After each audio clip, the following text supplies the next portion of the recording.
I bone more lines on a back and forth conversation than I do when I'm just sitting there telling somebody something. Right. Like Jerry Jones' scene in there. You know, Jerry was telling his life story. Right. I mean, it wasn't, Taylor wrote something there for him, you know, because he'd heard the story before from Jerry. But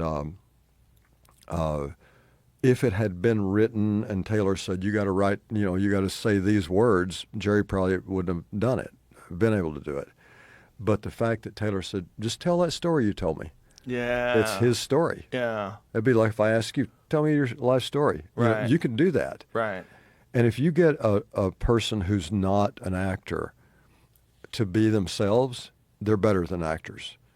You know, I've always found that. I've cast people in movies that have never been in one before. I just don't tell them we're rolling. I really don't.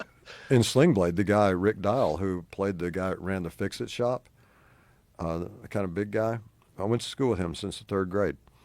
And I always thought, this guy could be an actor, you know. And when we did the first scene with him there in his shop, when Jimmy Hampton brought me over there and said, this is Carl, he's going to work here and all that stuff, you know. I just went to Rick and I said, dude, and Brent Briscoe, who played Scooter, the guy could never fix anything. And I said, look, Rick, the camera crew, they don't have their shit together. You know, I said, they're going to have to get some marks and do a bunch of stuff. So this is not on us. So we're going to run this scene, but we're not really filming it. Just say the dialogue. If you fuck something up, don't worry about it. He was letter perfect. Once we started saying action and shit, then all of a sudden it got a little different. Most stuff in Sling Blade was the first take. Wow. Yeah. And because yeah. he's relaxed. Yeah.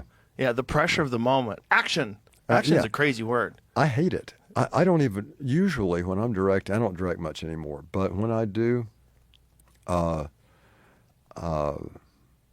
just kind of say, well, you know, you guys go whenever you're ready, you know. But then you have ADs and PAs out there on their radios and shit, and they're all screaming shit. And it's like, yeah, don't disrupt the flow here. Just let the cats do it, you know. I mean, Clint Eastwood has been known to say, you know, jokingly, but instead of cut, he sometimes, an actor I know worked with Clint, and he said when Clint was satisfied with the scene, he just goes, okay, that's enough of that shit. Instead of cut.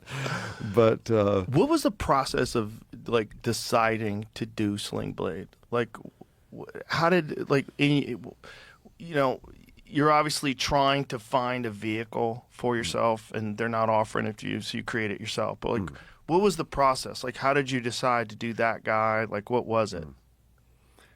It's a story that nobody believes. I've told it a couple of times, and nobody believes it, and it's the absolute truth.